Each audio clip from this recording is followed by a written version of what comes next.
Hey, Noavak, Shotoiv, Lohovoch. Mes chers amis, prenons une pièce, un billet. Aujourd'hui, le 13e jour du mois de Tammuz. D'ailleurs, il faut d'abord se souhaiter Gut Yom Tov, Chag Sameach, comme on a eu l'occasion de parler avant Shabbat.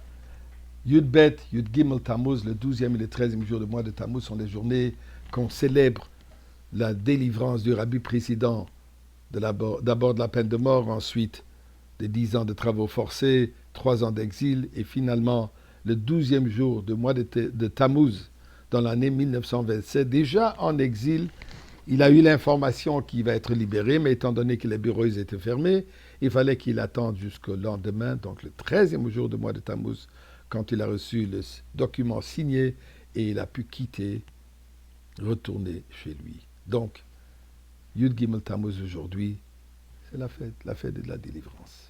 Eh bien, je voudrais partager avec vous un conte personnel de la rabbinite Fegelstock. La rabbinite Fegelstock, une femme bien connue ici à Montréal, malheureusement déjà décédée, elle et son mari, des piliers, les premiers, qui ont bâti la communauté, parmi les premiers qui ont bâti la communauté juive à Montréal. Communauté chassidique, lui directeur de la yeshiva pendant de longues années, elle éducatrice de renom. Eh bien, je vais vous lire ce qu'elle écrit en anglais traduit en français. Je suis né dans une petite ville, McKeesport, en Pennsylvanie, dans les années 1930. J'étais la seule juive dans ma classe, la seule juive du quartier, mais notre famille était très religieuse. Ma mère et mon père étaient tous deux très actifs au sein de la communauté juive. Mon père donnait un cours matinal de Talmud à la synagogue voisine. Puis, il partait au travail en vendant des produits de linge, porte à porte. Et il le faisait, puisqu'à l'époque, dans les années 1930 et 1940, c'était le seul moyen de gagner sa vie sans avoir à travailler le Shabbat. Je me souviens que ma mère pleurait lorsqu'elle allumait les bougies du Shabbat et priait pour que tous ses enfants restent juifs. Elle était clairement consciente que notre environnement était terrain propice à l'assimilation. En 1941, alors que j'avais jusque 10 ans, le rabbi précédent a envoyé des émissaires dans notre ville et mes parents les ont ramenés pour Shabbat, pour qu'ils passent le Shabbat avec nous. C'était un moment fondamental de notre changement de toute ma vie. Mon père, suite à cela, a commencé à rendre visite au rabbi précédent. C'est là où il a pu entendre, connaître du rabbi précédent, et suite à cela, il a commencé à rendre visite assez souvent. Il m'a amené avec lui pour faire l'expérience d'un Farbrengen Chabad. Farbrengen, j'explique, c'est le moment où le rabbi s'assit avec les chassidim, échange des idées de Torah, le chant, le chaim. C'est un moment de unification du rabbi avec ses chassidim et partager ses enseignements.